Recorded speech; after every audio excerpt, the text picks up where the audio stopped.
Welcome at last to another episode of THRS Deep Cuts. It's been a few weeks, but we're back with one of these ones, and it's on a Friday, not a Thursday. But here we are. Anyway, I'm Andrew. I'm drunk and bored. Tim.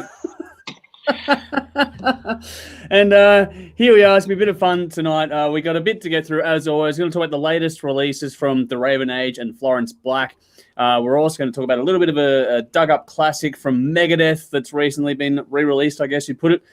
We'll talk about a bit of a hot topic on remix albums in a bit and some other stuff to get through. But before we get stuck on all those things, make sure you like, follow, subscribe, all the usual stuff that everyone gets you to do. Say hi in the comments, get involved here, give us your thoughts as we go along. But all those things, like, sharing, commenting, subscribing, all that sort of stuff helps us get the word out about these things we do here, the streaming side of what we do. And, if you'd be so kind to supply the same support to our fantastic sponsors, which is fucking more professional than I am right now. A big thank you to Squidding Screen Printing, Old Colton Rockstar Finance. Their details, just like ours, are in the description or the post which you use into this one from. And that said, everything that we're going to talk about here tonight, so the bands, there'll be reference tracks, all those things are in the description or the post. Hit the links for anything you want to check out, and we'll be able to do those things. But leave in the comments as we go along a bit more closely to it as well. Got a few regulars here. So Sally is double teaming it here. She's gone hello on YouTube and on Facebook because she's hard, drunk, and bored. So that's you, Brendan. Dean's joined us. Thank you for joining us once again. He's gone, hey, lads, happy long weekend. Yes, it is a long weekend. And Sumaleth on YouTube gives us the horns, as always, which is good. And Darren, Brendan, you've coined yourself a new title, I think, Drunk and Bored. New song title, Brendan. So that's one for you now. You've met inspiration somewhere that's as good as anywhere. The best names come from real life. Yes, this is true. This is very true. And Storm Sinker over on YouTube saying, hey, legends, thank you for joining us once again as well. That's what we got for now. Make sure you keep getting in the comments and saying hi to us, but let's do the rounds. Oh, hang on. Before we do, Adrian Gallagher's gone. I know that guy, Brendan. So that guy. Hi, Gag. There we go. And Tough, our good friend Tough. Dudes, so he's here on YouTube joining us tonight. So thank you, everyone, for coming in. Make sure you say hi as we go along. But let's do the rounds. How are we going, Brendan? It's been a little while for you. Oh, shit ass. Like everyone else, losing my collective shit. You know, I'd actually just like some decent weather. So it's this thing now we can sort of go outside and have picnics, and the weather's just gone completely Melbourne on us since. But you know, that's kind of been the last 2 years in a nutshell, really, isn't it? So look, it's okay. We're battling on. There's light at the end of the tunnel, you know. So you know, if you can and if you want to, get vaxxed and let's get back into normality. Yes. Agree with that completely. How about you, Tim? Just been watching Curb Your Enthusiasm since I left. Really? Okay. And probably watch it again at some point before we reopen. I've watched the Orville again this week. I went back to the start of the Orville. It's fucking brilliant. Wow. Okay. So watching Curb Your Enthusiasm, binge watching Curb Your Enthusiasm is a bad idea because it turns you into a little bit of an asshole. Yeah. I don't know that show. I haven't watched it, so. Oh man, it's one of the greatest shows of all time. But are they award-winning television? Are they award-winning television? Yes. They are, and we're in the club, so we're in good company. Oh well, we're peers. We're equal to them now. And if anyone doubts it, I still have the proof right here. I'm not letting this thing out of my sight. There we go. You have to build a shelf, man. Like that should be on display in every episode. I've got to put a shelf up behind me. I've got to do the set with that thing now because I wasn't going to put shelves on the set until I got that award. And I was like, fuck, now we got to put it somewhere so it can be displayed. Definitely. Plus, if you ever drop it and break it, you can just say you won 2 arias. Yeah. The thing is, one of the dogs will fucking knock it over one day, I'm sure of it, if I don't have it up high enough, which means having it. Oh, yeah. That's what's going to be required. How you been? Yeah, not much to report. Same old, same old.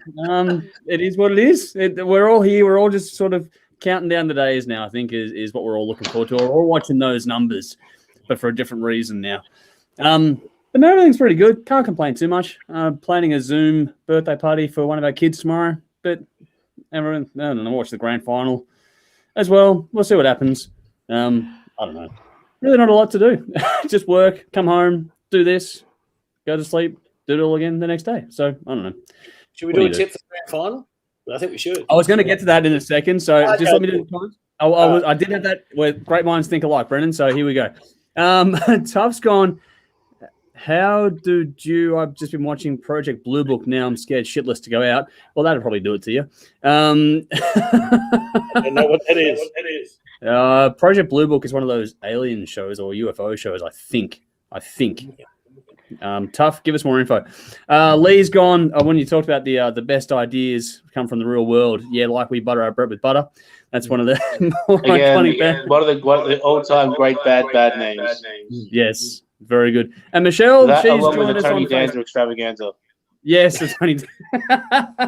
That's gold, that one. But Michelle has joined us tonight, so thank you for jumping in on Facebook. Good to see you here. Thank you for jumping in. All right, yeah, I was going to get to that, to the tips. So, yeah, we've got some comments coming through. Let's do it now. So your grand final tips / hopes for tomorrow. Give us your thoughts in the comments. But, Tim, what do you reckon is going to happen with the grand final? I think Melbourne will win. Mm-hmm. But, you know, I know this sounds strange, but I mean, like, you know, when your team has played in grand finals, you know, it's having your team not playing grand finals is kind of enjoyable because you can just kind of sit back and relax and watch it. True. Enjoy the week. It's not a stress.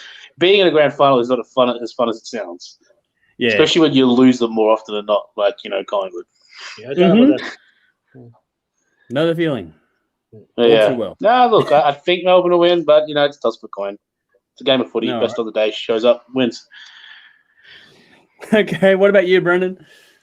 Yeah, I think to be completely realistic, I don't think it would be much more even, really, as far as to be like cliche, like whoever gets on top, whoever's midfield, all that bullshit. Yeah, it really is toss the coin. But I genuinely think Melbourne are the better side at their best. I think if they play their best, they're pretty much. I don't think anyone can get near them. But for selfish reasons, being that I'm an arsehole Richmond supporter and we've got 13 flags and Melbourne have 12, I hope the Dogs win. So I'm tipping the Dogs. Well, I think from the romantic point of view, my heart says I hope Melbourne get up because the first time since the 50s that they've done it, big guys for Neil Danaher and all the other ones as well.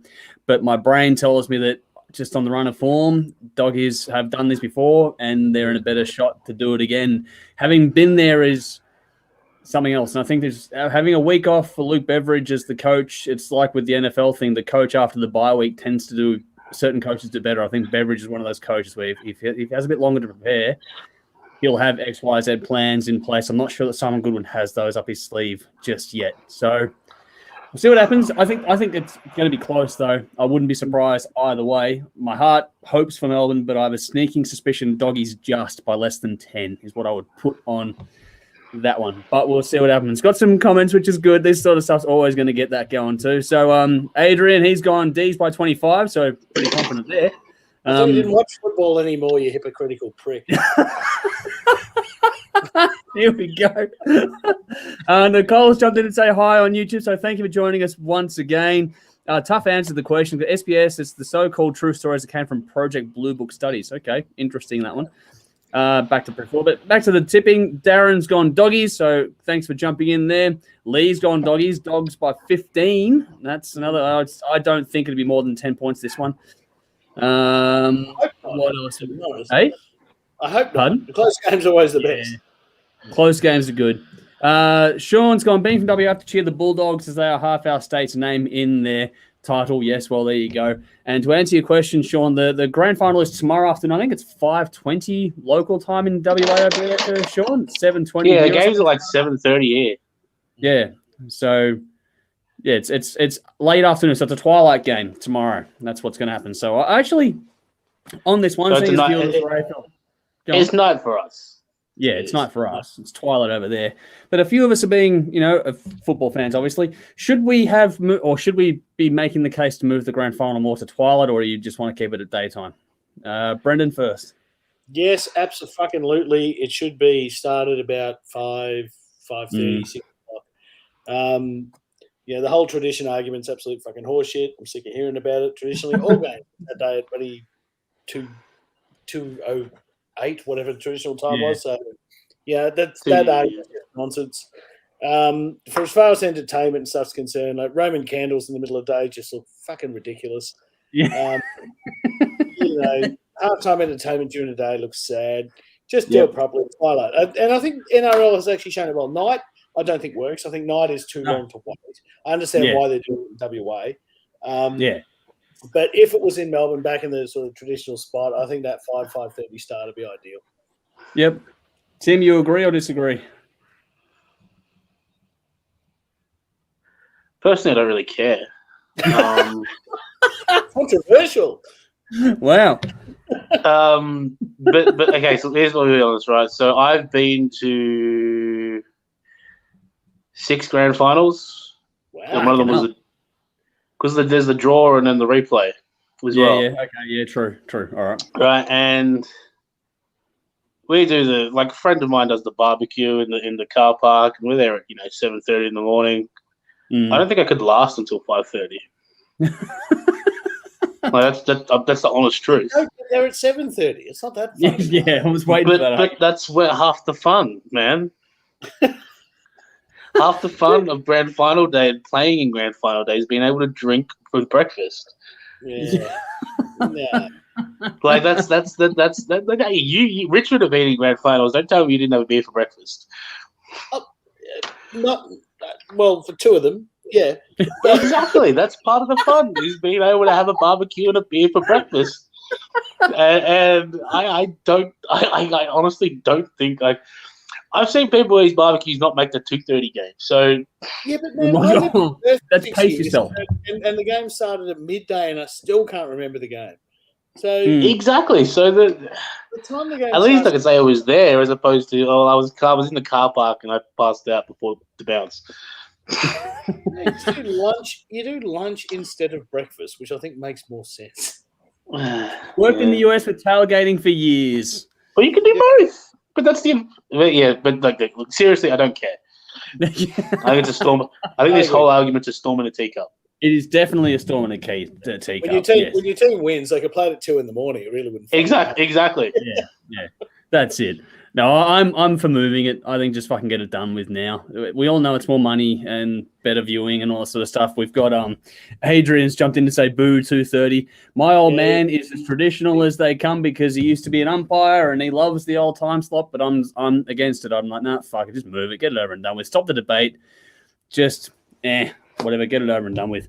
And here we go. Andrew's gone in with a comment on YouTube. Thanks for joining us. So some of us are working from noon till 8 p.m. and that's another point as well. I think that having it that. What time slot do you want then? No, he's kind of fucked either way, I think. The secret is you take the day off in June. Yeah. So nobody thinks, oh yeah, you're just taking the day off for grand final day, and then once they get there, you're like, oh, what a coincidence! Long weekend. Take the whole weekend off. You got the public holiday, utilize it. Exactly. Yeah, especially in Victoria, not so much other states. Right after midnight, join us on Facebook saying, hey, lads, good to have you with us once again. Good to see you. Care package coming your way, boys. Oh, beautiful. Nicely done.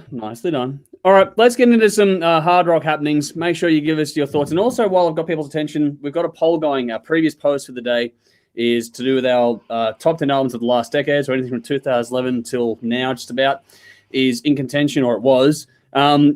So I'll get to that comment in a second. But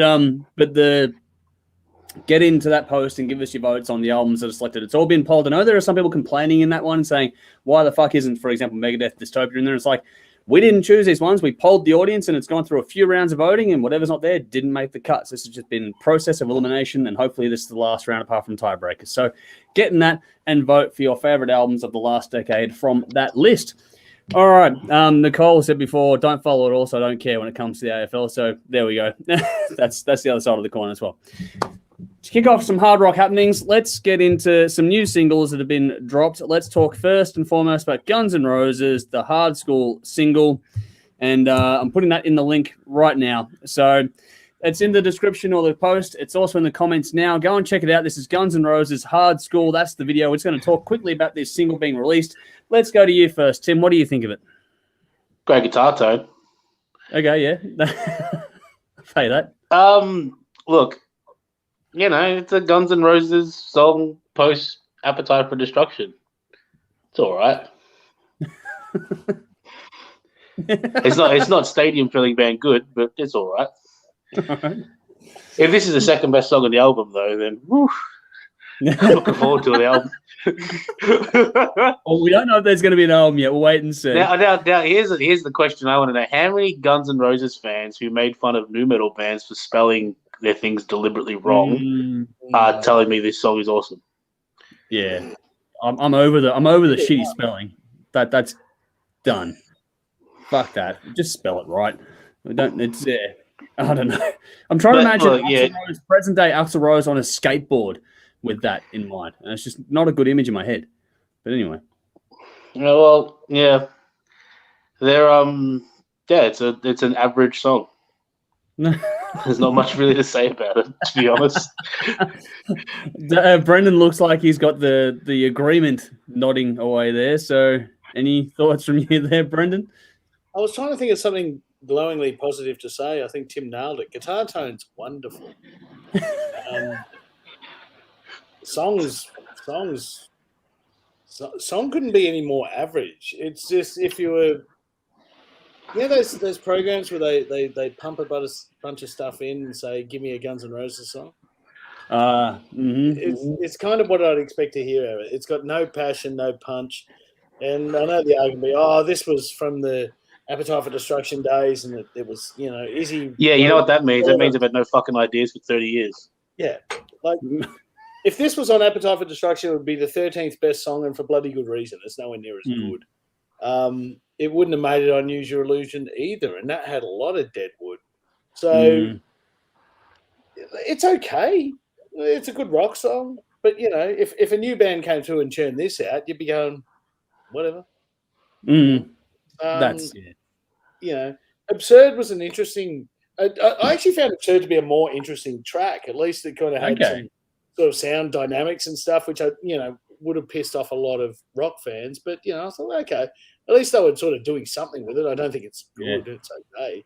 This really just sounds like a forgotten track from an album session that should have stayed forgotten. Yeah, fair enough. It's not much of a disagreement for me. I think it's better than Absurd. I do get the point that you're saying about Absurd at least had impact. It's better than Absurd. But I think the point you made before, if this was a brand new band trying to cut through with a song like that, you go, yeah, I've heard this before. There's nothing terribly riveting about it. It's not bad by any stretch of the imagination, but it's just not one of those ones. If this didn't have the name attached to it, you'd forget it pretty quickly. Yeah. And that's neither good nor bad, ultimately, in the context, because the band have already, got the name. They don't have to worry about it too much. But it's a good song without being anything special. It's just a song. And I can see why it didn't make it on 20 of the albums up until now at the same time. It's just... I do worry. If they do have an album coming up, I do bloody worry about... Yeah, if these two songs is the best they've got... I don't think it is. Worried what an album's going to sound like. Yeah. I don't know if there's an album in the works. There's been no word on an album in the works, so it's a bit of an interesting one. I don't know if they're just releasing stuff that's just been sitting there in the can for a while, or what.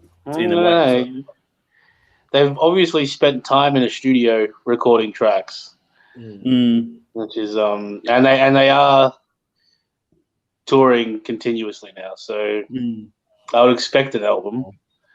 Yeah. Well, time will tell, I guess, ultimately. Just to get to some comments. Andrew's gone, Hard Skool is the biggest non-event since Melbourne lockdowns. That's a call. Nicole said some bands just don't know when to stop, which is another case in point. Some bands don't, which is a problem. Stormsinker have left us already, so thanks for joining us for however briefly you were here. Darren says, Brendan, I think I saw Dave with a hockey mask and a knife standing in your doorway. Wouldn't be surprised. Yeah, and Sally's gone, I liked it, and Absurd too. I'm waiting for the messenger to pop up from that little chat just now. Here we go. Nudes has jumped in. He's going, hi lads, halftime in the NRL, so jumping in. Thanks for jumping in and joining us. Hopefully you're enjoying the game. Yeah, what's the score? Give us a score. I don't know what the score is. Give us a score in the comments, nudes. While we wait for that score to come through, let's talk about the next single that's been recently released that we want to talk about. And this will be another one that, for the record, this one and the last one, Dave loved them both. So just putting on the record that just, he wanted to say on it. So both of these singles Dave loves. So the next one in the comments and in the description is Dream Theater, Invisible Monster. That's just been dropped, I think, the last couple of days. So let's go to you first on this one, Brendan. What did you think of this single? Meh. Look, I'm not a big Dream Theater guy. They impress me more when they swing for the fences, and this doesn't do that. It's one of their more sort of commercially viable tunes, if you can call it that. Oh fuck it, Dream Theater are fucking boring. They're boring. They're obscenely talented and they're fucking boring. I don't know. Oh, I don't get it. Take out your set square. Tell me it's in fucking iambic pentameter or the Fibonacci sequence, and I'm a fucker. I really don't care. It's fucking boring to listen to. It's a boring song played by amazing musicians. There you go. Cool. There's a take. Tim, counter it or agree with it? I'm not going to counter it. I think this confirmed my reviews of the last two Petrucci involved albums. When he released the solo album, we all loved it. Right? And I said, it's funny for Petrucci's first non-Dream Theater album since Portnoy left, he gets Portnoy to play drums for it. Yeah. And then they did that other album earlier on in the year, which again we all loved, when it was Petrucci, Jordan Rudess, and Mike Portnoy. And again, all these things are just crazy fucking bullshit instrumental albums, right? Yep. And then they released this bland piece of shit, which confirms my theory that they saved all the good material for Mike Portnoy because they know Mike Mangini is just a fucking dud. Oh. And I don't know about that. That's a bit rough. He's not a dud, but his head is stuck so far up his ass that he can't hear James LaBrie sing. Otherwise, he wouldn't have joined that band. Okay. All right. And you heard the Petrucci solo album. Why would you want James LaBrie singing on that anyway? No, I agree with that. And the thing is, it's just a generic 80s rock song, but then they're like, well, we better stick a 7/4 bar in here, otherwise it won't be Dream Theater-ish. Yeah, I did pick up on that. It's very, very bland, very uninspired, very tame, very lame, very... It's time to release an album, so here's an album. Well, we'll see what happens with that one. For mine, again, I can't really disagree too much. It's Go, we're doing well so far. I know this is so controversial, but but as far as Dream Theater songs go, the fact that it was more straight ahead made it a lot easier for me to get into it. I actually didn't mind it, and the vocal range they used for James on this one was much better than the last one. Yeah, wait till the live version comes out. Oh well, I'm sure, but for now at least. It sounds like it's more suited to his range. So in that respect, it actually made it a bit more, straight ahead. I felt like you said, they had to put the 7/8 fucking bar in there for a bit, and that didn't really mean anything at the end of the day. It was just there for show and tell purposes.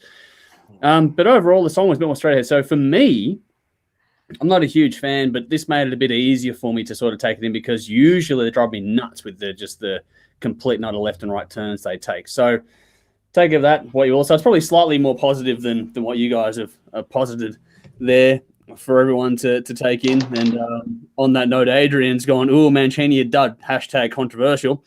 Tusker, what did Axl Rose name the Clonic Spa that he proudly opened? Buns and Hoses. Okay, I'm not... Andrew's gone, talk the new Volbeat, Shotgun Blues or Counterbox. We'll do those ones probably next time. We haven't got them pre-prepared today, so we'll do that next time. Jimmy on YouTube's gone, a big Dream Theater fan, but this one is so boring it's a carbon copy of previous single. So there we go. That's the thing too. It doesn't really jump out at all. Adrian, when you said your version of the Dream Theater is gone, that's very, very much a Brendan DT response. And we got a couple of things here. So Nicole and Nudes both said the score is 22-0. Rabbitohs are up 22-0. So yeah, looking like a pounding. It's like the prelims we had for the AFL. Yeah. Just smashings all around. And nudes. Nudes. Tough. I haven't checked out that Transformers band yet either. We'll get to there eventually. And Lee's said, new Tom Morello, Bring Me the Horizon. It's been a high rotation the last few days. Okay, cool. There's more to check out there. There's always new singles. We just sort of picked a few this time around. But let's get to some local territory on this one. This is the new one from Electric Mary. They've dropped a new single for the first time in a while. So in the comments in the post, there's the new single from Electric Mary, which is the king of rock and roll. And we've obviously got a lot of love for this band over the years. So Tim, how'd you go with this one? Yeah, this is awesome. Cool. This is just this is just a good, solid rock song. I love the syncopation in the verses, and then just builds up to a nice big chorus. Nothing fancy. It's just Electric Mary doing what they do best. Yep. Cool. All right, Brendan. I'd love Electric Mary. I don't think this one's as cool as their last single, which was Mother. I think was it? Yeah, had more impact. Mother. Fucking belter. And the one before that, Woman, I think. Yeah. But the album was Mother. Yeah, the single was Woman. The album was Mother. That's it. But, and Give Me Love. Here's the thing, sort of older bands doing things, and you get a bit, getting a bit sort of monotonous or a bit bland. Like Electric Mary don't do that. Like this instantly has bloody swagger and catches attitude. Rusty and the musos he always gets around him has the ability to just get that intangible, wonderful rock and roll thing. And I think even their t-shirts sound like rock and roll the way it used to taste, I think is what it says or something. And that's the slogan, yep. Pretty much sums up what they do. They just they do rock and roll properly. There's anger, there's vigor. He's still spitting venom, vocally. And for a bloke of his vintage, it's phenomenal. They're a fucking great band, and I tell you what, Axl Rose could learn a lot from fucking Electric Mary. Oh yeah, true. I'll pay that. Pay that.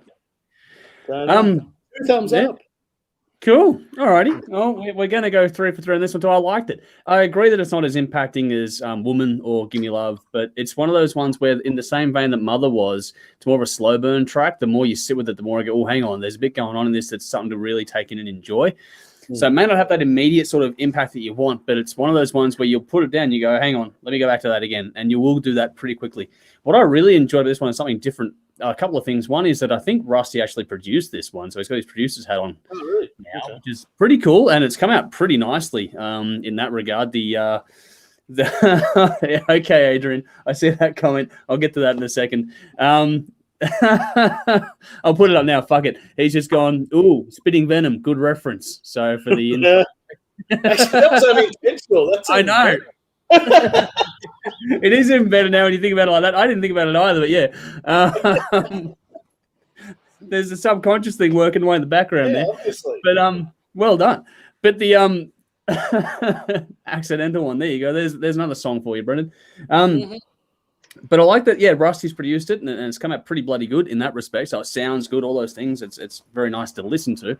But also there's a bit of a kids' choir effect going into the chorus on this one too, which is a nice little touch. I don't think the band really done much in that space before. So, they're, like you said, they're doing the way it used to taste kind of thing. But as weird as this for a band that's been around for as long as I have to say, they're maturing, but they've still got all the bite and the venom, so quote unquote, the kick that you want out of them.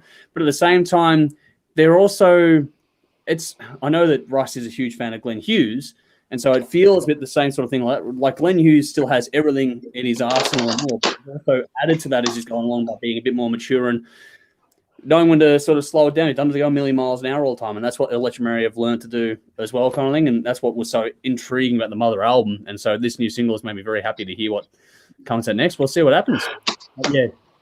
So very, very cool. Comments on this one.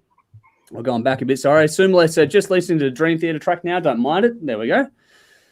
Andrew said, go the Marys. I think there's a lot of love for them here. I'm not sure which track this is in reference to, Tough, but it's like they're on autopilot. Nothing really stands out. I think that might be Dream Theater, but let us know. What else we got here? Something to listen to while playing pool, chilling vibes. Okay, cool, not bad. But Andrew also said evolving when it comes to Electromagnetic. And when they evolve, they don't lose anything, which is the cool thing about that band for mine. All right, a couple of little things to touch on here is we wanted to discuss quickly. Mike Patton announced recently that he was taking a bit of a leave from the touring schedule and stuff, and bands were taking time off the road and whatever else have you to compensate for that. So this is becoming more and more of a thing. So it's just a casual chat, nothing too serious though, but just a quick, what do we think of bands and people in the bands at least taking time off for their mental health? Brendan, where do you land with this kind of stuff? It's a relatively new development in the rock and metal space. It is, and much like the way it is in sport, so a lot of people get judged from the outside because these people are in an amazing position of privilege, and they are. Yeah. But if you bloody well need it, you need it. Mm. They'll get tagged as prima donnas, and there are probably some that fall into that category as well. But at the end of the day, the only person who knows what's right for you is you. And if you need a break, no matter where you are in the world, then bloody well take one, because nothing's more important, really. Yeah. You can have everything in the world, but if you're not fucking happy, it doesn't mean shit. So, that's like I said, it doesn't matter what walk of life you're in. If you need the break, take the break. Yep. It's a lot better than the alternative. Mm. All right. And you, Tim? Yeah, much the same. I mean, I don't think anyone would accuse Mike Patton of being anything other than massively professional. So if he says he feels like he needs some time out to work on himself, then I think he needs some time out to work on himself. Yeah. That's That's it. That's there you go. That applies for everyone, Yeah. I think it's actually good on two fronts. So I'm for it. I've got no real big problem with it. There's logistics, but with everything going on in the world at the moment, logistics is whatever at this point in time anyway.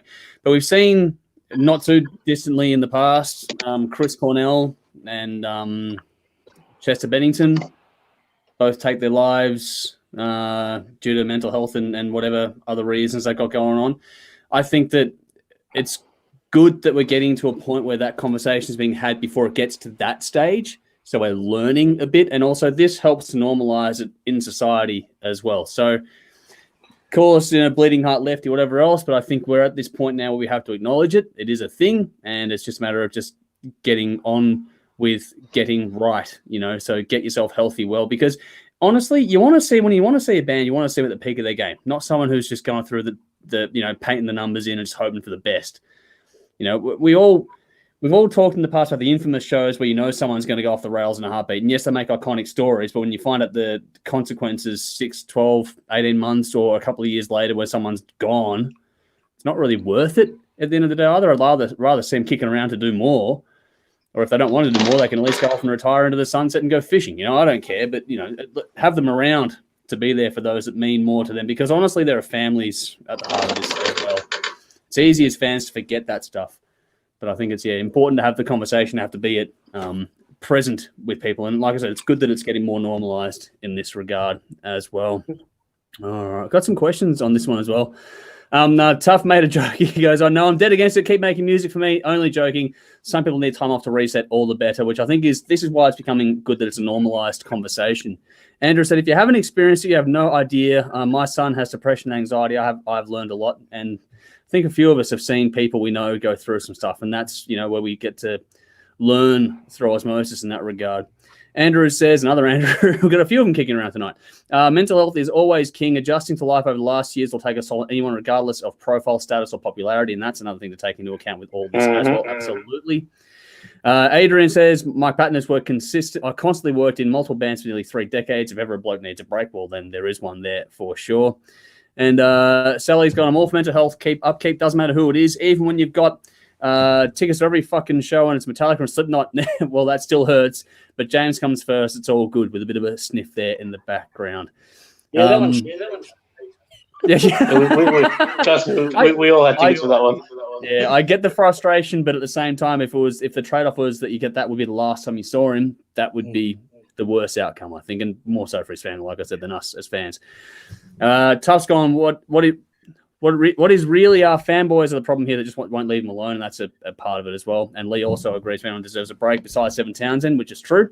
Mike Patton is certainly due. But also Devin Townsend is not afraid to talk about his mental health. He does it online quite a bit. And so this is where, we're getting more into this space, which is not a bad thing at all, especially in the arts. There's been a documented history in the arts of people being tortured artists, and they've done studies. I think, Tim, you've got more information on that than I have in the back of my head, but I know they've done studies that, mental health in artists is much more troublesome than it is across wider society. Not a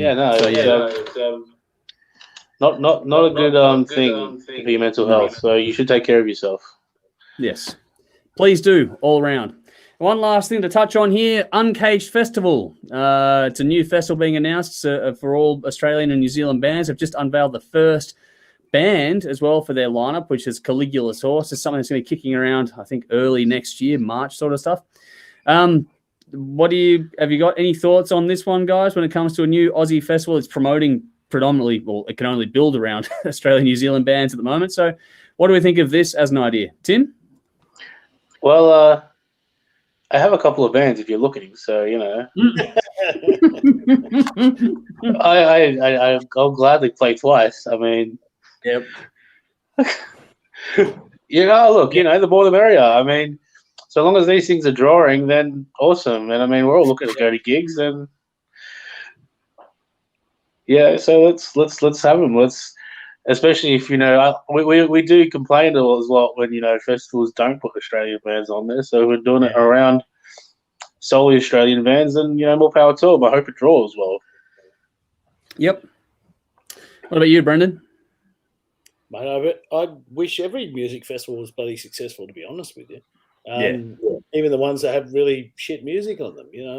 The more music festivals are successful, the better. Yeah. And it doesn't matter if it's bloody Stereosonic with a bunch of roided head, shirtless fuckwits running around. Good luck to them.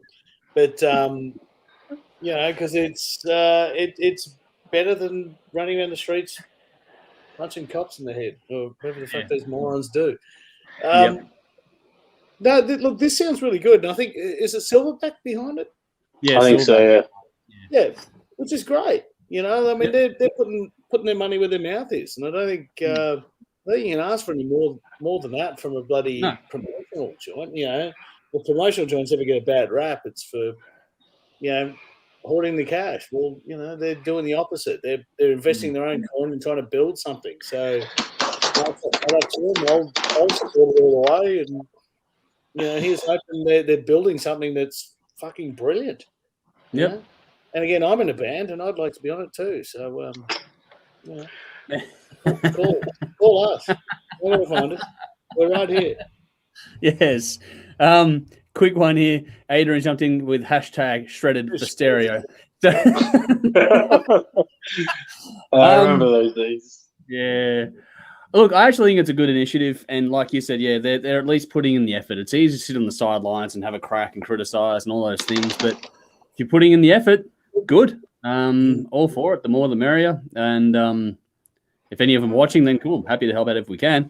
But yeah, just generally speaking, I think it's a good thing, and I wish them all the best. I've got no problem with it at all. I think it the more we can do this to build profile, and because Silverback, there's a bit of a network that have got some connections going now, and they bring out internationals too, when we can, obviously.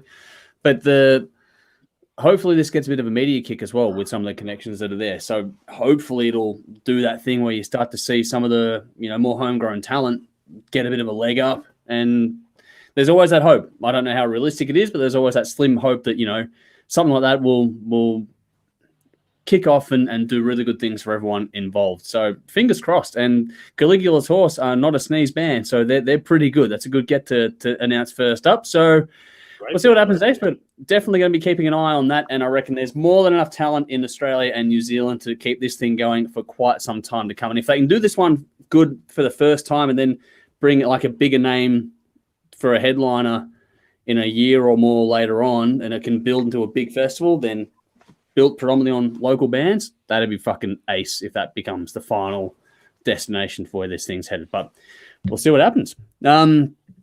Andrew's gone. Uncaged holds a ton of promise. I can't wait for the rest of the lineup to be announced. So we've already got some people getting excited here. Nicole says Australia has some amazing bands. No reason why it shouldn't be viable.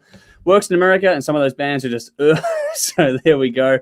And yes, that's very true. Tough says, I'm all for protest, but walking on main freeway, some people in traffic is just plain stupid and dangerous. Yes, I think that's a crossover comment to what was said before. We're trying to steer away from that stuff because it'll all piss us all off in general, but I don't think any of us have anything nice to say about those people at the moment, knowing us, but we'll see what happens when we get to the bin later on. They might be saved for that, but we'll see how we go.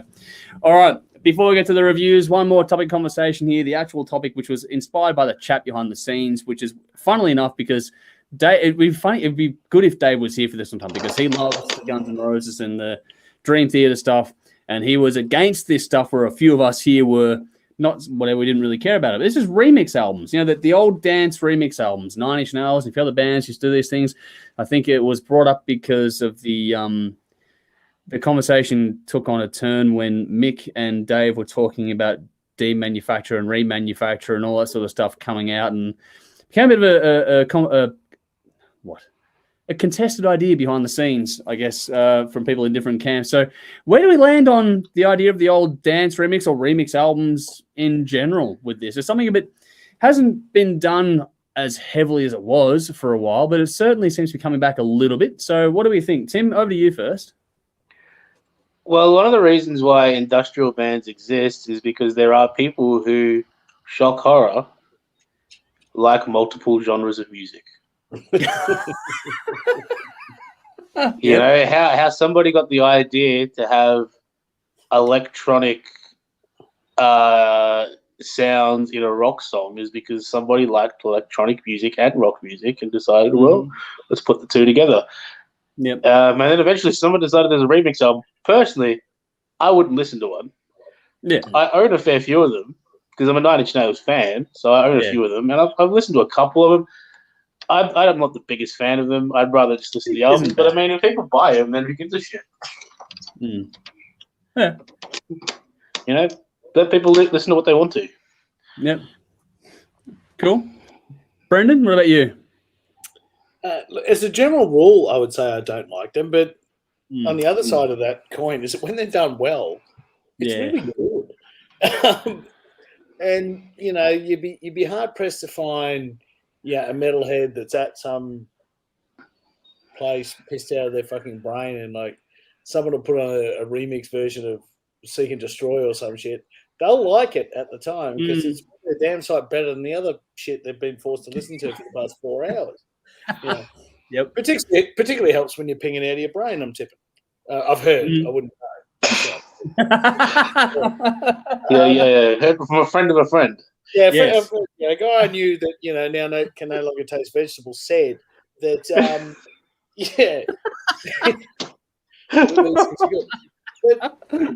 it's the same with mostly. I don't generally like electronic music, but I like it when it's done well. And there's a few bands that sort of cut through, and I'm sure you guys are the same. Like I can listen to stuff like Prodigy and all that kind of stuff. And go, yeah, that's cool. It's not my cup of tea. It's not something I'd make. It's not something I generally would listen to. But I can listen to it and go, yeah, that's cool. I like what they're doing. They're going for something heavy and edgy, and you do get that sort of crossover, so I can see where it comes from. The Fear Factory ones, to be honest, I think are bloody awful. But that's because they don't appeal to me. Yes, there are some remixes I've heard of metal songs that I think are really well done. So horses for courses. It's not my favourite genre, but if someone wants to dick around with it, go nuts. The Carly Jewel one, fantastic, for instance. And that got a lot of good airplay. I prefer the original by a long stretch, but it did well. Yeah, I think what was done with it was very clever, and of course opened her up to a whole new audience, which is probably what it's all about more than anything else. Yes. So, there you go. I think in this day and age, you're mad if you don't consider it at the very least if you're an artist, because the more people hearing your stuff, the better it is overall. Now, it doesn't mean you should sell your soul and do whatever, but if you're genuinely happy with the end product and there's something you're willing to put your name to, then by all means do what you want these days. I think it's more content more often, and that's not a bad thing, especially in today's attention span being this big for everyone. But when they're done well, that's the caveat. I think that we can all appreciate the crossover impact of things like when Prodigy came out and Firestarter was a song. Everyone that was a rock or metalhead, when that song was hitting big, everyone could see why. That had an attitude to it that was really, really cool. Is that the same as the remix album of, I don't know, the Black Album as an example, which is not the case. But, no, it's not the same thing. But at the same time, Nine Inch Nails did some very good ones. So, for example, I didn't mind Fixed, which was the remix of Broken. Same thing with the Perfect Drug. That was an album of the one song and different remixes. And some of that was actually pretty interesting. Not all of it, obviously, but some of it was pretty interesting. You look at things like Further down the spiral, Closer to God. Yeah, exactly. There's tons of them. Yeah, they do it pretty well. There's other examples of crossover appeal when it comes to things like the Mortal Kombat soundtrack. You have everything from heavy as fuck things on that one to dance music on there at the same time, trance music, all that sort of stuff there too. So am I an aficionado of that sort of stuff? No. Is it my preferred thing? No. But I can certainly see the appeal and why it works. So I don't think you should shit can it out of hand. Just think if you don't like it, don't listen to it. But if other people do, good for them because it opens it up. We've all heard remixes of AC/DC and cringed. But I guarantee if you go to the club where that stuff goes off, it pops. So if other people are getting enjoyment, then why shit on it? I don't know. Live and let live. Maybe we're all getting softer as we get older, but that's that's what it is. It's like, who gives a shit? Honestly, I don't care anymore. If you like it, listen to it. If you don't, you don't. Go through all of our music collections, every one of us. You'll find some outliers. So you can't sit there and say you only like this sort of stuff. Flip side here is Nikki's joined us. Hi, Nikki. And she's going, no, just no. So this is Nikki. Adrian responded to saying Jive Bunny, ? So I'm not sure if there's an in-joke there. Okay. I'm just waiting for the Machine Gun Kelly Slipknot remix. That would be interesting. The current an electro Guns N' Roses song just to piss Dave. I want to film the response to that one being played live. Nikki's gone. I review I don't know. I have a few Pop Goes Punk CDs, so that's something there too. So yeah, everyone has crossover. Nicole said, I love all music, but not together. Well, except for metal hard accept. So there you go. What else we got here? Smash. Tough Girls. I just dropped my coffee in disbelief. You mean people like other music than metal? So yeah, well, there we go. Yeah. It's hard to believe. Cool. I know. Andrew here says White Zombie did it really well, and they did do a very good job of it. So Rob Zombie generally does those things pretty well. But Tough also says, you guys just all outed yourself as liking other music. Lol. Dude, you're the one listening to Transformers the other day, so, take your pick. And what do we got here? Nikki's gone. Don't fuck with the original generally. Not so keen on the LJ remix. Love the original. Tuff says, the remix of Black Sabbath's War Pigs on the 300 movie is awesome. Now, that was pretty cool. That was pretty well done. And it was cool. Hey? In context, it was cool. I wouldn't listen to it. Yeah, context is got it. It is important context. That when it's got the visual. Yeah, but like you said, like when you're watching 300 and War Pigs comes on, you go, "Oh, cool." Yeah, it crosses over at that point in time and exposes that song. Effect, though. When you watch an old school, and bloody Master of Puppets comes on, it's fucking awesome. Yeah. So you're watching Zombieland and bloody For Whom the Bell Tolls comes on, it's awesome. That's it. It's a kick for everyone. Well, here we go. Tim, our good friend Tim's jumped in. They're saying, hey, guys, so good to see you here. Thanks for joining. He's gone, the Broken EP is the best thing Nine Inch Nails ever released. I'd almost agree. Almost. Okay. Broken is up there. Fuck, that's a very good one. I don't know how many of us are into Nine Inch Nails deeply like Tim and I are, but yeah, Nine Inch Nails. Yeah, no, I didn't think Brendan was. I didn't mind Fixed. It wasn't bad. Andrew's got genre fluid. Genre fluid. Genre fluid. There we go. That's a song title. That's a good term. That's a song title for you there. Write that down. I'm writing that down. Okay, genre fluid. Make a note. Genre fluid. There we go. We're giving Brendan more ideas all the time. So you got to join us more often, you see, Brendan. Nikki meant Carly before, not LJ. So drunk, no glasses on. That's where she goes. She was LL Cool J. I got really confused. Yeah, I was a bit sort of what? But anyway, that makes sense now. A Machine Gun Kelly and Slipknot laugh my ass off. So yeah, well, I'm waiting for that one to come out. That's going to be interesting to watch play out. Does anyone remember the when Lil Wayne was singing for Blink 182, and they announced the tour, and just everyone shit canned it, and the tour was cancelled within like a few days. Yeah, good. But Swizz Beatz did fucking that horrible. track with Metallica as well. Pardon? Swizz Beatz did that track with Metallica as well. I forget what that was for a soundtrack. No idea. Yeah, we did it again. That one. Yeah, that was something. I think it was Swizz Beatz. I don't know. It was a rapper anyway. That was interesting. We'll put it that way. So yeah, crossover is generally a thing anyway. But then Nikki's corrected stuff going. Kiss and Melon Symphony Orchestra was epic. Perhaps I'm a hypocrite. God damn it. So we'll. Well, that counts as a crossover. Yeah, it's crossover. Definitely crossover. No, not a remix. Sally's going, what, really? I forget what it was, but it's a Metallica song, We Did It, or We Did It Again. Pretty sure it's got Swizz Beatz as the name in my head. I could be wrong on that one. But anyway, we'll see. Here we go. Here we go. But Tough says, no matter what music there is, we all love weird. So, yes, we all love weird music. Tim says Anthrax Public Enemy is one of the best. Weird Al. Yeah. Weird Al, yeah. Oh, yes, we all love Weird Al. Okay, yes, that was right. Sorry, I'm trying to skim through. But Tim says Anthrax Public Enemy is one of the all-time best remix or crossover. That's true as well. And Sumaleth goes, not a remix album. My favorite Whitesnake album is the live album Jorn Land did with former Whitesnake musician under the band The Snakes. Cringy as the idea was. Okay, cool. I haven't checked that one out, so I have to... Yeah, Tough's correct me going Weird Al, dude. So yeah, there we go. Just for the record. And Andrew's gone, does that make both SNN albums?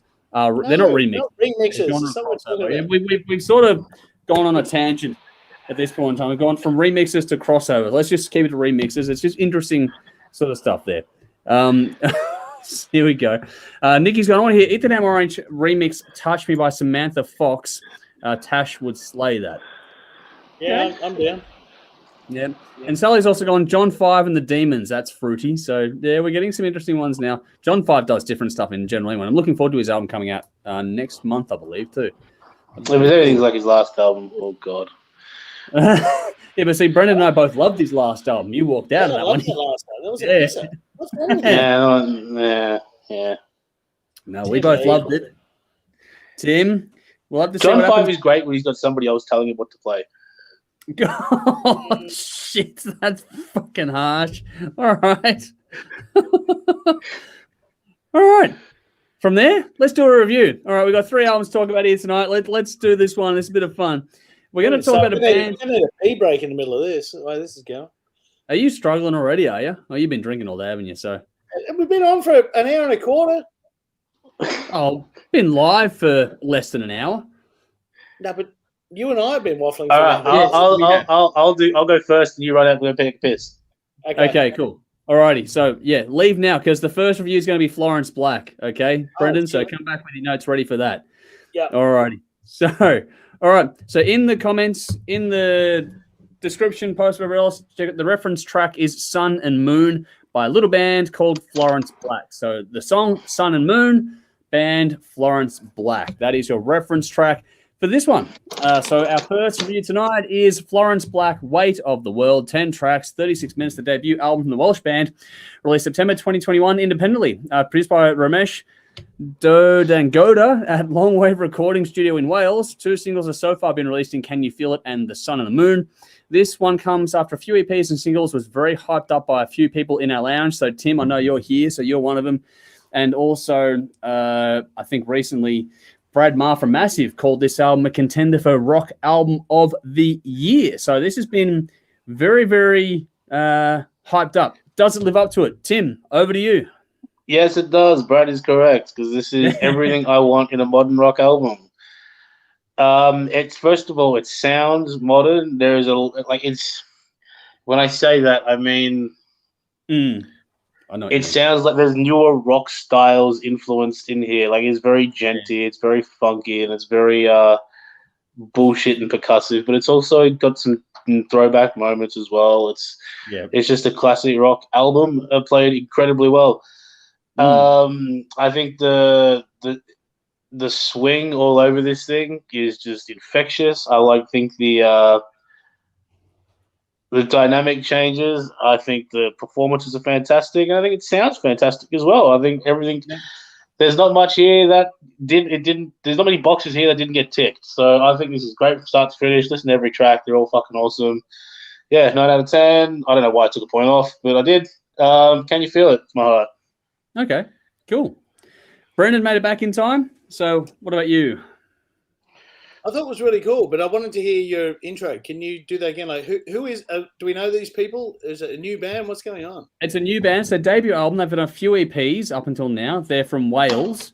So yeah, they're a Welsh 3-piece, and this is their debut album. They've been around for a few years. They've done some EPs and singles up to now, but it's their first album.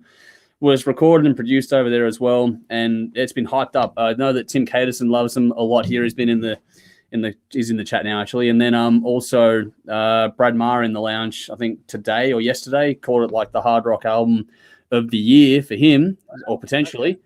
So I just went to Tim when I heard it before. I was like, okay, does it live up to that hype? And now it's over to you. So we only heard about this one through people like Tim Caterson who put this one into the chat for us to check out into the lounge. So that's how it all came to my awareness.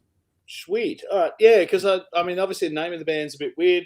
Well, not weird. Who might talk about weird band names? It's yeah. I just didn't know sort of any reference for it because I listened to this for the first time today. I only went through it twice, but yeah, this is a belter. It's a really, really good album. Sounds fantastic. Really well written, performed. I'm amazed it's a 3-piece. I knew nothing about this. So yeah. Fuck, that's big. If they can pull off that sound, anything near that sound on stage, fucking good luck to them.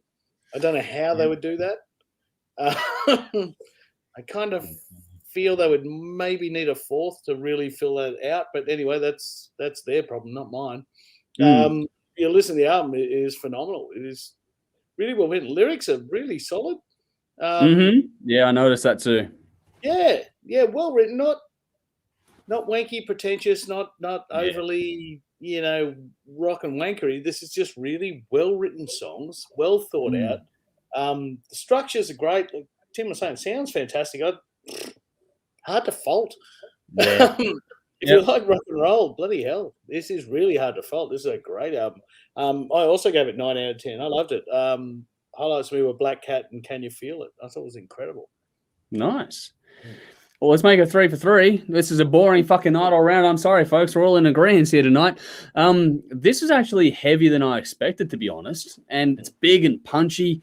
They're kind of dubbed as a Welsh Blackstone Cherry for a bit of more reference there, which is where Tim was saying before that it's cool to hear newer bands influencing this one a bit. I heard a little bit of things like, what you might get from sort of earlier Shinedown and Seether in this as well. So it's old school, but there's a bit of the newer eras mixing into this one too, which makes it really cool.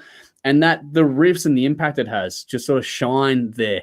Like you were saying, for 3-piece, they're big and punchy, but they also use space and they know when to sort of dial it back to come back in for that hit again for you, which is cool.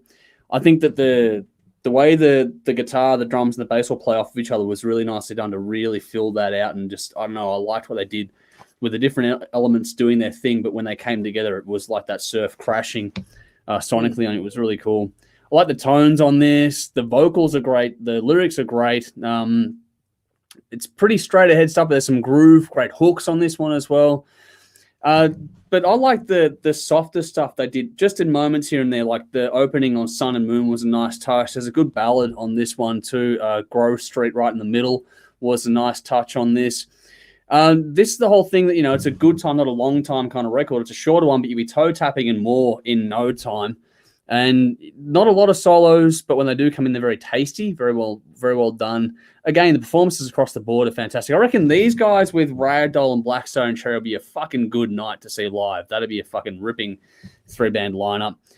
And nothing's overdone. Like, there's hooks, melody, harmonies, but nothing here has been lent into too heavy. It actually is really...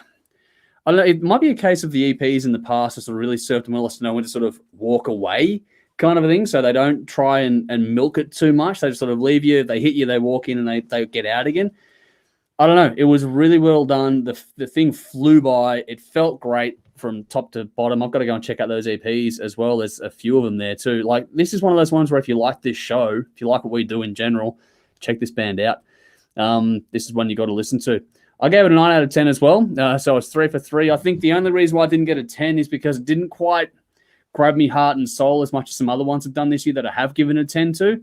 But that doesn't mean anything. Honestly, this ticks all the fucking boxes. This is going to be up there at the end of the year for sure. So please do check it out. Like I said, 9 out of 10 from me. On the Ropes, The Deep End, Inside Out, and So Far Away were my highlights. And So Far Away is another one that should be a good radio single as well from this record. So please do check this one out. This is very, very cool. What the fuck? We've got some comments here on this one too. Cool. That's actually, and these guys too, they've got some huge numbers on the streaming platforms. Like they're fucking really doing well. So good stuff. What do we got here? So Tim made Sally spit her drink on the John 5 comment. So there we go. Just going back a few minutes there.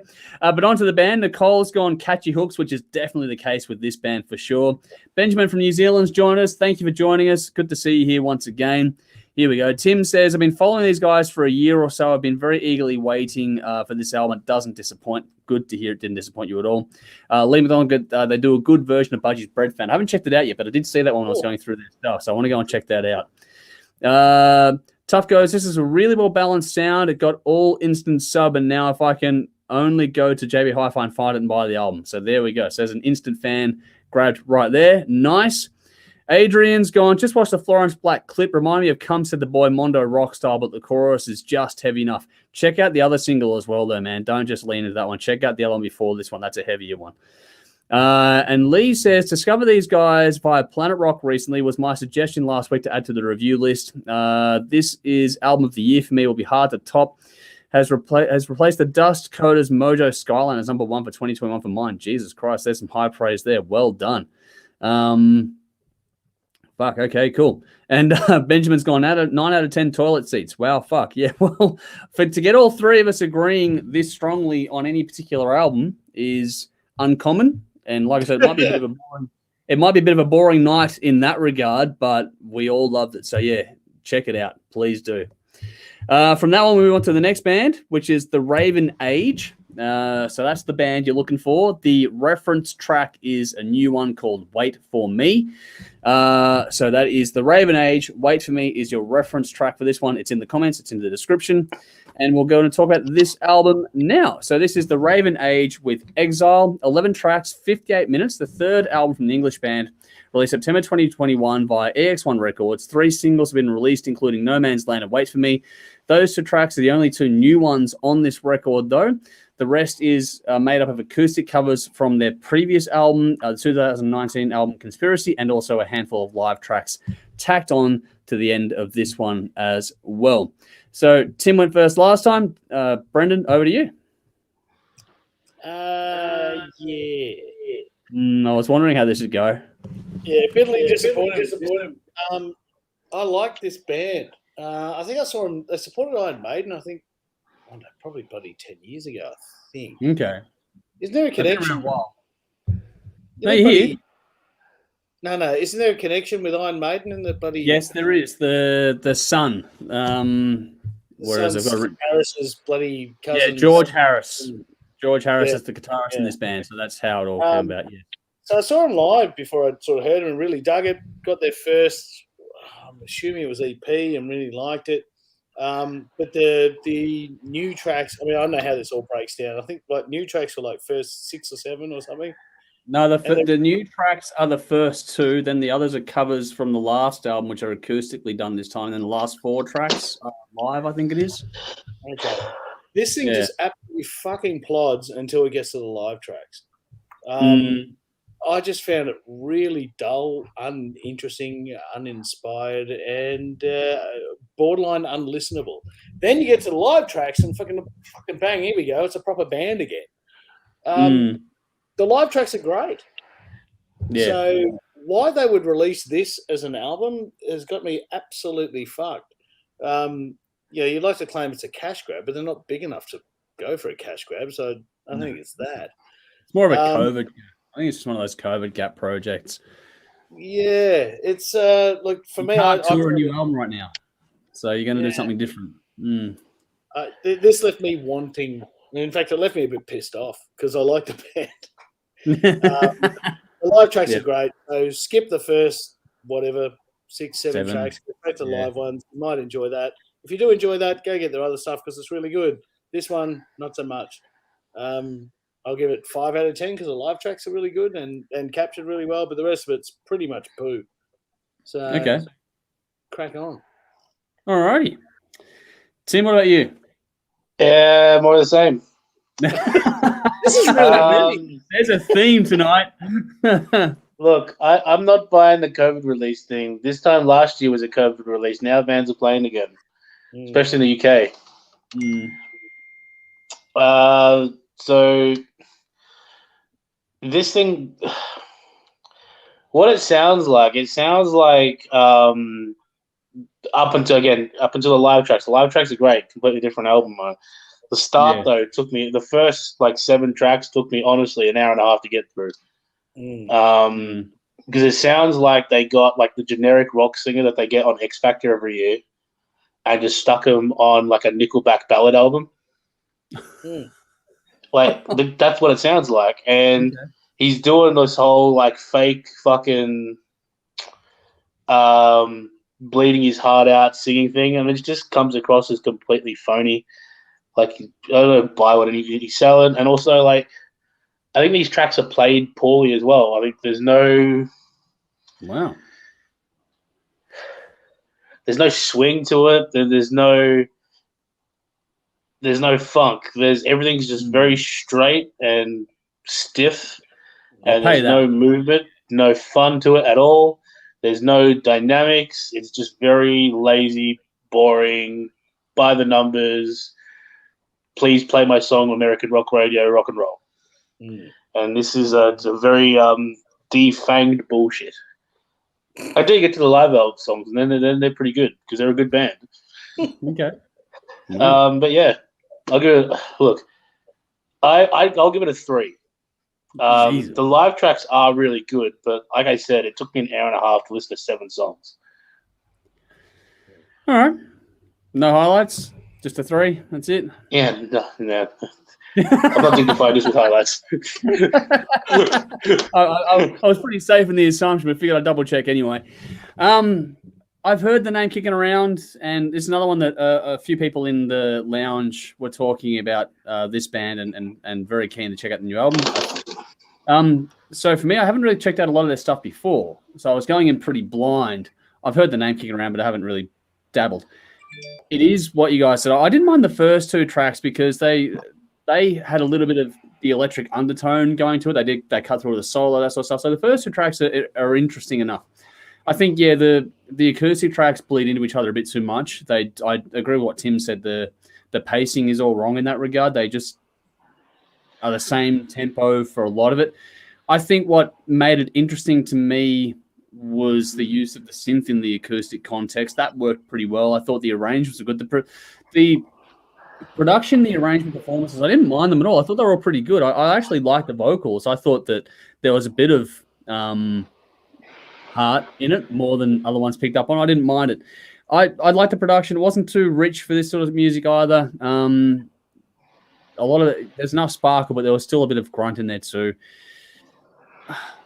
I think that the harmonies are okay, but this is one of those ones where it's a bit slower overall. Fireflies is pretty cool, though. I know it's an 8-minute long track, which really is an interesting choice after the first 2 new ones, but I didn't mind it. I thought that was pretty well done. It built nicely. And then As the World Stood Still was a bit, interesting to me as well, because that one had an almost Nordic feel to it, but the guitar work does feel like something that came from a Brave New World era. Just the guitar chord progression there felt a bit like that. They should have had less of acoustic tracks on this one, though. It does bleed into each other way too much and stretch this thing out. You do want to get to the live tracks. That's the highlight on this for mine. When you hit those ones, you're going to go, fuck, okay, cool. That was really, really cool. Those and what was actually really good for me, as nitpicky as it is, and we all know that I hate this thing, but when they mixed the live tracks, there were 4 different performances from 4 different countries, and they mixed it so it felt like one little mini concert. Fucking thank you for that. No fucking abrupt fade out and cutaway and stuff. They blended it all perfectly. It was really well blended, and it felt like a complete concept, just the last 4 tracks, really nicely done. And that makes me a lot more interested in going and checking out the last album than before that. And if they come out live, I'd be happy to go and see that. That's the highlight of this album for mine overall. So yeah, it is well worth checking out for the live tracks. The single isn't going to do anything like that for you though. So maybe listen to the last 4 tracks in this one before you go judging this one too harshly. It is nicely done overall. I do still kind of buy the COVID times thing for now. There's maybe a few more months of that I'll accept that. Beyond this, I won't. But yeah, for me, it's about a 7.5 at the moment. 7.5 out of 10. I put As the World Stood Still, Hold High the Fleur de Lis, and Angel in Disgrace as my standouts on this one. We did get some comments on this one too, which is cool. We're getting some nice interaction tonight, which is really nice. Before we do go onto this one though, Lee McDonald, I just want to say a big thank you to you because it was you that put in the comments in the THRS Lounge to go and check out Florence Black as well. So you and Tim Caterson deserve a lot of credit for that one. But this one, Nicole said it's a tad too slow for me, but I can hear the potential, and that's what I think is the cool part on this one. You can't hear that in there, especially in live tracks. Benjamin's gone. Bruce Harris is his cousin's auntie's son, 3 times removed, disowned, and claimed again 37 times in the last few years. So there's a few. Oh no, there's a few of the Harris clan around. Tuff's gone, not bad. I'll listen to them while playing Fallout 4. Okay, well, there we go. Shotgun Mistress have joined us on YouTube. Thanks for joining us. Check out these sexy cats. Happy Friday, boys. Love your work as always. Thank you for joining us, and thank you for the album too. So looking forward to seeing you out and about when we fucking can. I gig with them yesterday. I know. Yeah. Fucking hell. How shit is this at the moment? Anyway, before we get on to that, we'll cut that off. Benjamin also says, just me, is every band under the sun doing a symphony orchestra collaboration? So this feels a little bit in a context like that. But we'll move on to another acoustic one, believe it or not. But this one has a bit more grunt to it, I believe. Let's see how we go with this one. This is Megadeth. We're going to talk about Megadeth now. Yes, it's acoustic. So the band is Megadeth. You should all know that band. The reference track is Dread and the Fugitive Mind live acoustic. There is a link to that in the description and in the comments now. So please go and check that out while we're talking about this. So it's Megadeth, Dread and the Fugitive Mind is a reference track. While we do our final review, our main event for tonight is Megadeth Unplugged in Boston. 10 tracks, 41 minutes. The first acoustic album from the band was recorded live at Bill's Bar in Boston, Massachusetts in 2001. This was done as a part of the promo for The World Needs a Hero, and as such as a few tracks from that album played in the show. It was originally an exclusive for the band's fan club, but has now been released commercially via Cleopatra Records this September 2021. Let's go to you first, Tim.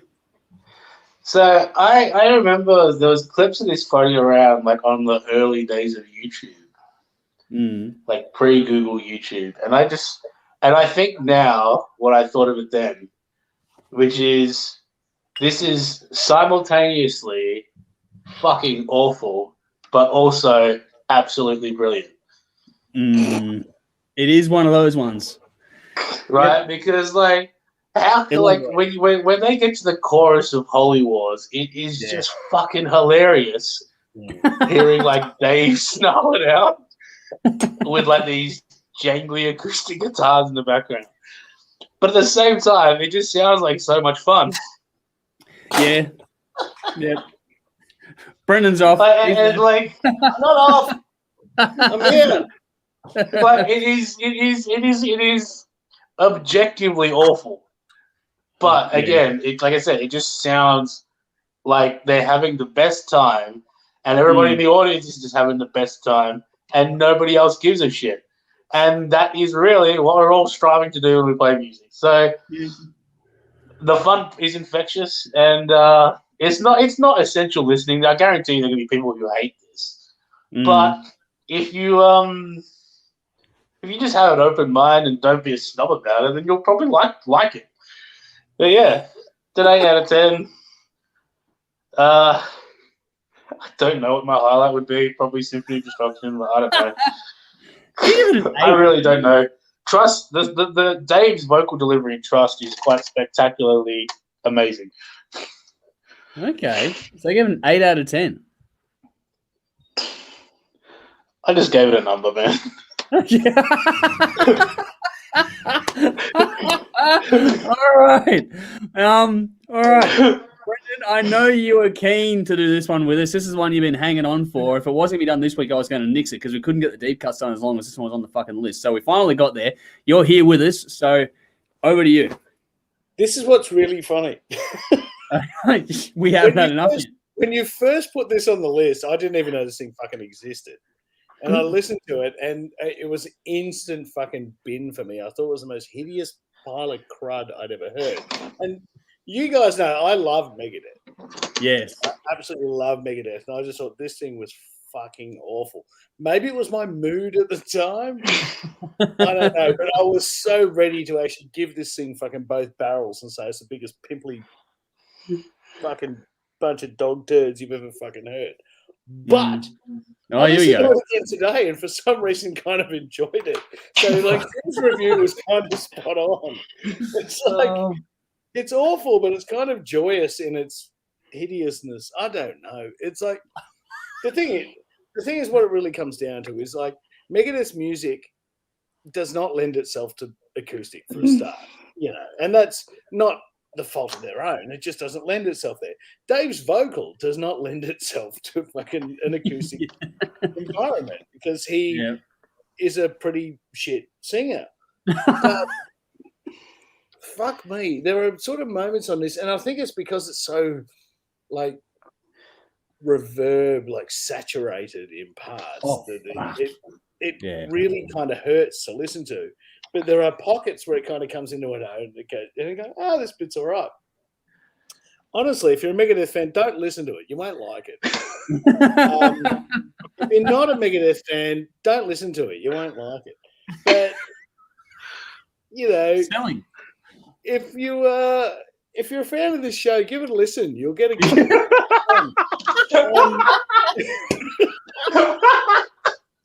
Oh, that's quote of the year. We're going to rip that one. It was pretty cool and also spectacularly awful. Like I said, I enjoyed it a lot more. I was listening to it with Diane before, and I'm like, I was ready to go, how shit's this? This is fucking awful. I'm listening to go, that's all right. So, whatever. It is what it is. If you were to make like a South Park parody Megadeth, this is what you'd come up with. Like, this is the exact album you'd make. Yeah. But you've also got to accept it for what it is. It was obviously like an in-store experience or whatever. They've done their thing and they've captured it and they've shared it with people, and that's cool. And that's because if I was in that room, I'm sure I would have thought it was great because this shit would not be easy to play on acoustic guitars. Yeah, no, especially the lead work. They're not releasing it saying it is the new fucking Sgt. Pepper's. It's just a fucking thing that they captured, and good luck to them. So yes, it's fun. I give it a solid 5 out of 10 because I don't give a fuck. But Trust was definitely the highlight. I actually thought that was pretty cool. All right. That's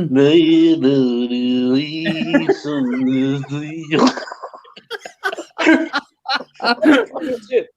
It's incredible. Oh fuck. This is an interesting listen, I'll put it that way. I'm gonna put the production in the bin. You can just fucking forget the mixing, and it's painful to listen to. In the first song, you can feel that the guy behind the knobs is going, "Oh fuck." There's this. You can hear the "oh fuck" moments because the sound drops out of one speaker completely, and goes on, and it just goes. And then there's fucking clipping in an acoustic set. How the fuck do you do that? I don't know how you do that, but they found a way. I know it's meant for radio, it's live in a bar, all those things are there, but the mix is fucking woeful. So in that context, while it's fun to have it on streaming services, charging $50 for a vinyl can go in here. I wouldn't pay for this. Not by a fucking fresh. It's on vinyl, man. They've released it on vinyl. It's a commercial product now. Yeah, won't be buying that. No, that's not worth your money. Listen to it on streaming or on YouTube. Don't spend money on this album unless you're a diehard fucking fan. It'd be a great gag gift. Well, I know what Dennis is getting for Christmas. Hell, there we go. Oh, fuck. Oh, man, that's they got a you good some idea. vinyl, yeah. Yeah? Oh, fuck. Now, if you're going to spend the coin on the original one that came to the fan club, because at least then there's some collector's value to that one. Now it's just whatever. And even on the top end, that you need to listen if you're going to listen to this properly. I didn't notice it on when I was listening to it at work with the earbuds in and stuff.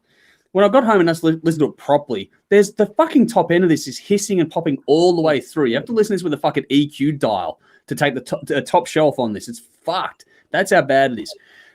It's a bootleg. That's what this is, a bootleg. Yeah. If you take it with that in mind, it's an acoustic. It's a metal band doing an acoustic bootleg. It's not too bad. So, yeah, and that's how you should take it. Yeah. That's how you should perceive this one. Don't go thinking this is going to be Megadeth in all its glory if you're a fan. This is a bootleg of an acoustic live performance from a metal band. And in that, it's fun. It is fun. The energy in the room is actually, for all the faults of the production, the energy in the room comes through pretty bloody well. And you can tell that was a lot of fun. And that's infectious in this one. It does... It does take you for that little ride with it. Now, is it something I'm going to listen to often? Not at all.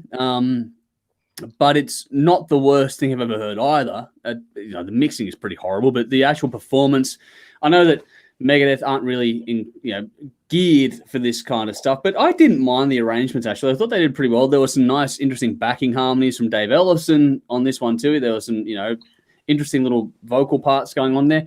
So I thought the performances were okay. I mean, we all know what you're going to get. And because I'm not a huge Megadeth fan, I'm going into this with whatever, pretty much no expectations anyway to begin with. So for what it was worth, I didn't mind the performances and all that sort of stuff too. It was not too bad. I thought Mustaine had some pretty good interaction with the crowd. Like he asked the question in this one, is this what you thought it would be? And the answer is probably yes. So... in that context, he gets that one. But he also says he's not going to swear on the radio because they're broadcasting live at the time. And then someone says something and he tells him off and he swears. And there's some banter and stuff going on. It's a bit of fun. I think that the song Moto Psycho can go in the fucking bin. That had no purpose on this whatsoever. I know it was a new song from the new album coming up, but fuck, that was pointless. But around that, though, it wasn't bad. It's worth giving some time to, but at the same time, don't spend any money on it. And your favorites are going to be probably what your favorites are anyway out of this sort of era of the band. So in that, I gave it a 6 out of 10. Symphony of Destruction, but I didn't mind Almost Honest. That wasn't bad either. And also Promises, if I can go for a third one too. So those are my standouts on this one. So a bit of an interesting one there to highlight or cap things off tonight. But we got some interesting comments coming through while we were talking about this one. So fuck, there's a few of them actually. All right, so going back to a few minutes ago, Benjamin says a symphony orchestra of destruction. So there's the puns that are going to come through thick and fast for this one. Nicole, when Tim was talking, that's their whole catalogue when it came to Tim's description of this album. So Benjamin says, oh, God, images of Dave Mustard and then his new Chibson playing with a full-time symphony orchestra of destruction. This is all back and forth banter going on now. Shotgun said about the gig. It would have been a killer gig soon, very bloody soon. That's hopefully. Yeah, we'll do it again eventually. Yeah. Tough says, can't hate the death, but then Nicole says Metallica Megadeth is like Star Wars, Star Trek. You either like one or the other, which is probably pretty true, actually. Yeah, I don't buy into that as much as I used to. Knobs on it, Brendan. So there we go from Adrian. That's one for you. What else we got here? Tough's gone. Just watching a clip about the difference between thrash and speed. Interesting stuff. You should have a section on your show of thrash, speed, and we guess. Oh, God. Yeah, that's going to be way too subjective, that kind of stuff. Too much plank spankling stories and last-minute readers of the bass tracks ruined my listen. So there's Benjamin's take on the album. So there we go. This is pretty true. An oxymoronic review. That's us. In a nutshell, they're happy to pay that one. Oh, fuck. It's a tough one. I see another award coming to you guys on this one. So. Absolutely. Away we're going. Right here. Yeah. Sally's gone, nope, sucks. So there we go. Sally's probably right. Yeah. Tim says Megadeth Unplugged is as pointless as remix albums. So that's You're also right. What else we got here? Fuck. Andrew Marshall says, no, I don't want it. Benjamin says, Dave's lying if he says that the plank spankings didn't have a negative impact on the album. He's obviously been traumatized. I don't know where this is going now. This is going down some dark territory. No, I don't know. I don't. Someone fill us in on this one. I'm missing. Some bands' albums are like superheroes remakes. You don't know why you go to watch them, but you just do. This is kind of like a car crash that you just can't take your eyes or not listen to. So yeah. Kind of like Dave listening to Guns N' Roses singles. Bang Your Radio on YouTube have joined us, so thank you for tuning in tonight and leaving the comment here. Have you checked out the new Orbit Culture EP released today? One of my favorite metal discoveries. No, I haven't checked that one out yet today. I'll add it to the list. Got a big list. But no, we'll go. Came out today. Yeah, today was a big one in release cycle. So I'll make sure we add that one to our. I'll actually quickly jot it down now. Yeah. Orbit Culture EP. Fucking hell. We're live, folks. Award-winning. I know. This is how it works, because if I don't do it now, I'll fucking forget. And that's how it works, which is just stupid. All right. Lee McDonald's gone, not a remix, but mashups by Girl Talk aren't too bad when loaded. Rightio. I'll take your word for it. I can't do a link here while we're doing in this chat, but here. But I don't know what to make of that one. But yeah, go and check that out if you feel so inclined, folks. There's a link in the Facebook comments there. But that brings us to the end of another hilarious episode. I'm sure. I hope everyone's had some fun, even though we tended to agree on fucking everything. It's one of the most unified episodes we've ever done, which is bizarre. Which doesn't make it as much fun as it should be, but we had some laughs along the way, so hopefully everyone had some entertainment out of this one as well. And make sure you check out our links, our details, all the stuff in the description of this episode or the post. So please find, follow, like, subscribe, comment, share, all the things. Even if you're tuning in later on, we do appreciate it. Get in the comments, and all those things help us to get the word out there. So all that's important to us. And a big thank you, of course, to our fantastic sponsors in Screen Printing, Alt Cult, and Rockstar Finance. Their details, just like ours, are in the description or the post for this one. So please find them, give them a follow, show them a bit of love for the help they give us here at the show each and every week. Lee's gone, bring back Dave for the contradiction. It would have been one hell of a contradiction tonight. I'm pretty sure of that. That would have been much more engaging. Monday, we're planning to do Bad Flower, Angels and Airwaves, and Tremonti. That's what's coming up on Monday night for our next stream. So get ready for that one. That'll be a bit of an interesting one in the process of things. And got some other stuff coming through as well. Our next specials are going to be Van Halen, which is very, very shortly, then Slipknot, and then Motley Crue before we get into the Christmas season. That's what's coming up special episodes-wise this year. But I guess that's to the Dave thing. Benjamin's gone, yes, fight. Why do I feel like I'm back in high school all over again? Nicole said, thanks, guys. It was an awesome night as usual. Thank you for joining us. Hopefully everyone's had some fun here with us tonight. It's been good to have everyone joining in, getting in the comments and having some fun. Fuck, okay. Anyway, let's go to the bin. So let's get the collective venting the bin. Let's get some stuff off our chest. So Brendan, it's been a little while for you. What have you got to put in the bin? You got some stuff you want to vent? Sure. Let's go. So the AFL in the bin for missing opportunities when it comes to music, time and time again, you useless fuckers. And I'm not talking about your bullshit with Meatloaf. We've backed over that many a time, and rightly so. But Brownlow night, they had Southern River Band on over there in Perth. Now, Southern River Band are a fucking fantastic rock and roll band. For those of you that don't know them, check them out. They had them opening the show playing a fucking AC/DC cover. Like, fuck me swinging. After last year at the grand final, when they had a couple of bands that we'd never heard of and fucking made them play like a Powderfinger cover, and like, let them play their own shit, for fuck's sake. If you're going to have them, they're not cover bands. It's completely unfair. I feel sorry for these bands because, like, if I was them, I'd do it too. Like, if you were given that opportunity, you'd have to say, okay, we'll put ourselves out there. But the Southern River Band one really pissed me off. They had music. They've even got songs that are like perfectly appropriate to football and stuff. You know, they could have been cool.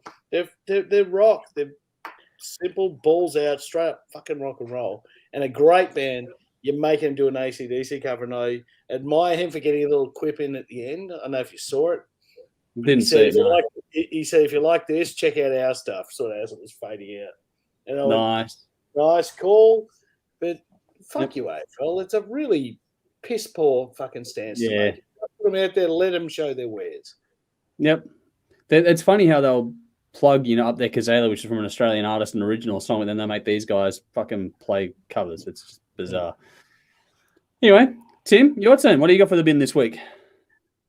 Yeah, I'm gonna sound like a grumpy old man, but I missed the grand final marathon. Wow. Yeah, same.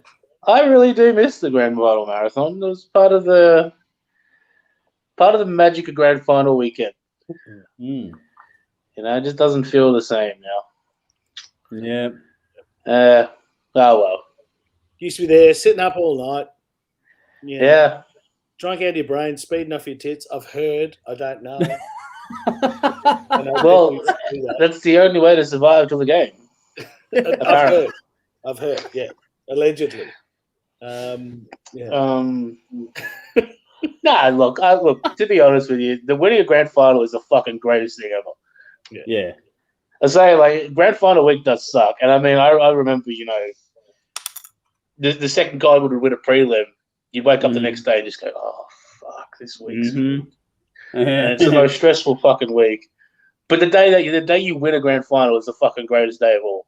Like, nothing fucking compares. So, and losing it fucking sucks. Yes, it does. Yeah. Enjoy it tomorrow. Fuck you, baby. we don't lose grand finals. We only win them. So, no, mate. Well, when you're up by 5 goals in the second quarter and you still lose, it's fucking shit. Yes, that hurts. Sure it does. Okay, smartass. All right, I'm going to change. When you have a goal kick that goes like directly over the post and it gets called a point, and then Ackermanis goes up the other end and kicks a goal, and then 20 fucking years later, half these fuckers are coaching your team. Yep.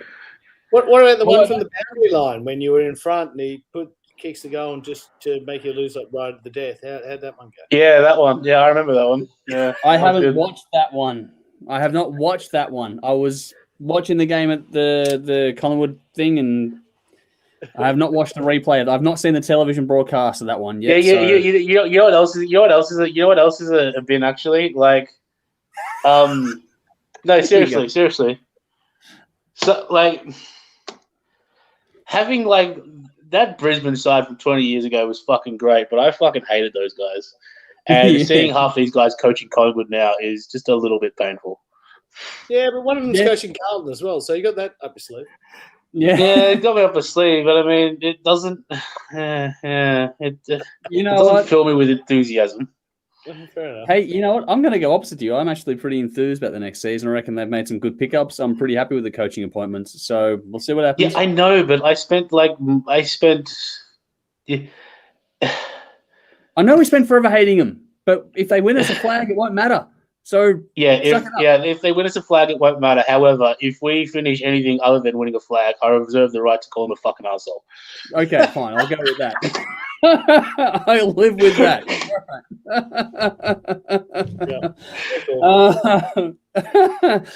All right, on grand final mode, here we go. For my bin, a couple of ones. One is Zoom birthdays. Fucking Zoom birthdays can go in the bin. They're just fucking painful now. Like fucking 2 years of them. Fuck off. Not for me. It's for one of my kids. But yeah. The other one, though, is Christmas shopping lists. I know it's early, but Christmas shopping lists. Because we have this thing because we're all... When you got to fucking organize shit in advance, and then we have this thing in our family where there's a digital thing that Jody and the kids have set up, and I'm just fucking fifth wheeling this stuff. And then you go in there, you've got your little profile, and you put like your little wish list stuff in there and all that sort of stuff. And because the kids are more organized than I'll ever fucking be, they're already like, okay, put your fucking shit in there so we can get stuff organized. I'm like, for fuck's sake. So that pressure to do Christmas lists when it's not even October yet, that can go in the fucking bin. So for me, that's a petty one. I know it's done with a really, really nice heart, but it's like, fuck me. So Megadeth acoustic vinyl. They'll never find it.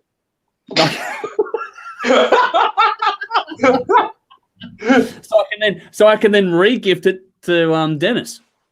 Yes. Yes. I like next year.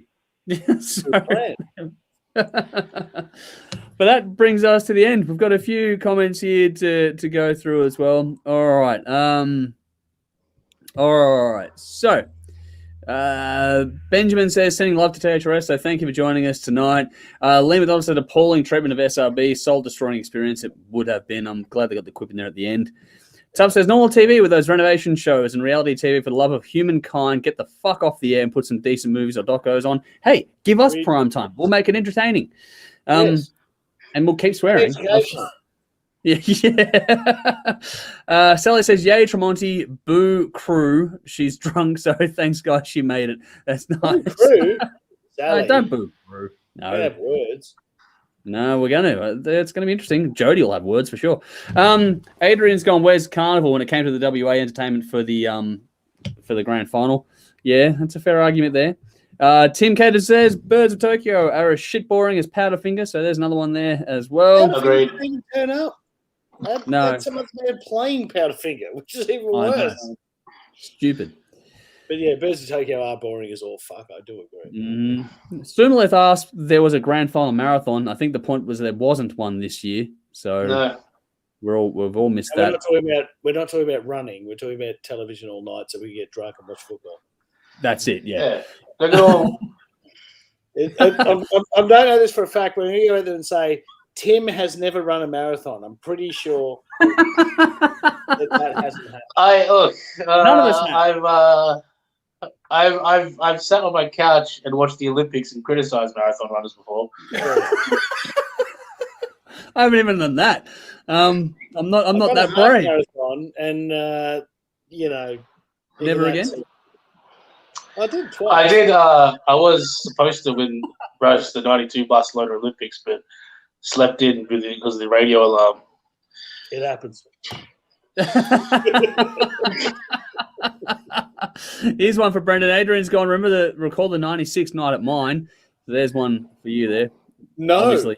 No. I'm pretty sure I was there, but But remembering it is a different story. Yeah. Benjamin's gone. I've ever put Dave Ellison's bass in the guitar in the bin and Dave Mustard's acoustic guitar. So there's one there as well. We can put that acoustic album in the bin while we're at it. Just whatever. Yeah. Tuff says, got $20 on the D. So next time we'll meet, I'll be on Centrelink. And okay. Hopefully I have better luck than that. Oh, wow. What have we got here? Fucking hell. All right. Final. Was that Kangaroos Sydney? It would have been. Maybe. 96. Sounds familiar. I do. Yeah, I think Kangaroos. Kangaroos definitely. Yeah.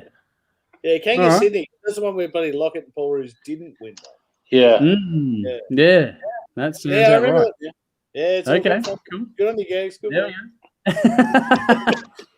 Tuff says, shitty players that stay, but decent coach get told to piss off. Carlton suck. Cough. Sorry, that was hard to get off my chest. Well, yeah. Carlton's a bit of a basket case. That's about the only thing keeping Collingwood out of the news at the moment, so we'll take that for what it's worth. Adrian's gone, Benjamin, I recall it as it wasn't at mine with Brendan and a few others over to watch the grand final marathon. We also put money in on the crowd for the grand final. I literally got within 7, but no one ever told me the next day. So there we go. Jesus. Oh, this isn't from 96, man. Boy holds a grudge. Benjamin's gone, smelly overworn face masks can get in the bin. There we go. So that's another one. Put them in the wash, man. Well, that helps. That usually helps. Oh, here we go. Lee's gone, I just lost respect for you, Tim. I have run the Melbourne Marathon. Mate, better than fucking any of us. Hey, look, you're better than me, man. Yeah. Respect. I'm not going anywhere fucking near it. But that's about it. All right. That's it for us, I think. We'll get out of here unless you guys got anything else you want to add before we do run off. No. All right. One last quick bin here, which is an unusual one. Tuff's gone, bin earthquakes. My bookshelf exploded. That earthquake was something different. Sucks. That was trippy. I kind of enjoyed it. Yeah. I'm just waiting for the locusts to come through. Now we've had everything fucking else, so we'll see. Frogs, they're coming. Frogs. The river of blood. That's so we've got to make the Yarra turn red. Zombie. I made for a good. Yarra already is red, mate. Come on. It's disease ridden. It's not quite red. But anyway, All right. Let's get out of here. Benjamin's gone the fucking expensive paper ones you can't wash, the bin for the mask. I'm pretty sure he's talking about there. So anyway, that's us for now. We'll get out of here. We'll see you all again very, very soon. Have a great long weekend, what's left of it now. And thank you for joining us tonight. And enjoy the grand final tomorrow. We'll be around online very, very soon for your enjoyment. We'll also have a bit of a change in plan, actually, just while everyone's here tuning into this one for so many viewers online. The Van Halen special we filmed is not going to be the one that goes to air tomorrow night. We're actually going to go back to our original one from 2017 on tomorrow night's episode. Really? Yeah, we're going to that one because I lost a day because of the grand final public holiday, so I wasn't able to quite finish the cut they needed for that. So the bits and pieces will make it into an episode for next week. But yeah, we're going to have an old school marathon on tomorrow night.